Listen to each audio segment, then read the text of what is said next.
Good morning and welcome back to Margin. This morning we're going to talk about the theme on lifestyle. So let's jump right into it.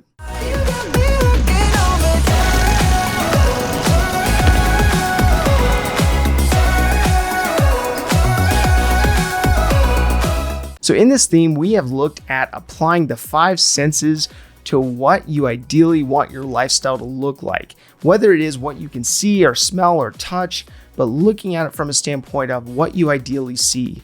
More specifically, looking at your work and your home life, your patterns with regards to your routines, building in boundaries, and intentionally choosing your lifestyle and what aspects of current movements may feed right into that lifestyle. But why is this so important though? Why is this theme of lifestyle and choosing your lifestyle so important? So our environments can affect us greatly, whether it's how you grew up or where you grew up, or it's where you are physically today, where you spend the majority of your time, or maybe even who you spend the majority of your time with, who you surround yourself with, and how inspiring that what, as into where you are, and the who are to us.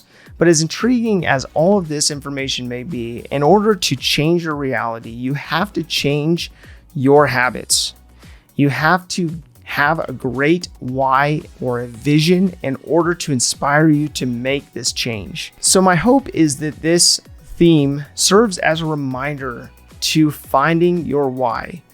What is your compelling why, and why does that inspire you to finally make a change in your lifestyle and how you lead your life, and be able to figure out what then needs to change? So what does need to change in your life? What negative influences, limiting thoughts, limiting beliefs, uninspiring environments, or undefined goals or actions are holding you back? What habits, rhythms, or lack of rhythms, addictions, or hangups otherwise do you need to pivot from? Do you need to move from? These changes are your decision, and these decisions have a tendency to have a compound effect on each other, propelling you towards your vision or moving you away from it. So in order to build the lifestyle you want, you first need to build the vision of what it is you want to pursue. You cannot pursue what you have not defined. So you'll then want to figure out what the main steps are that you need. What are the main goals? What are the main action items that you need to take in order to accomplish that vision over a set period of time? Now, figuring out a plan to spend may fund certain aspects of it, and you need to figure out that aspect. You may need to make resulting shifts or pivots away from the things that you're currently doing and the ways that you're currently operating. So for example, let's say that you want to go into engineering, even though you're not in engineering right now. So let's say that you want to go work for a construction company or a laboratory, but you don't want to necessarily be a W-2 employee. So you may want to look at one that allows you to be a contract with agencies in order for you to provide your subject matter expertise in a given area like mechanical engineering. So let's say that you're currently working in a completely different field that requires a different set of skills. Looking first at the ultimate lifestyle that you want to lead, and then figuring out, okay, well, based on that, I want to live a remote lifestyle in the sense that I want to live in a different place than I necessarily have to work. And I want to be able to have clients hire me to be a consultant on certain jobs.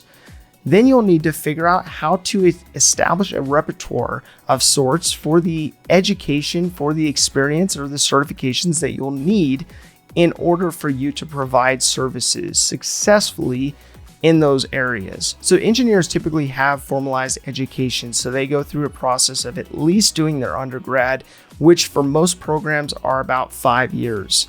Now, if you're going to become a subject matter expert in a specialized area like mechanical engineering, you'll have a certain amount of core courses that you need to take in order to get your degree, and you may have other aspects in regards to certifications that you need to take beyond that in order to launch your consulting business.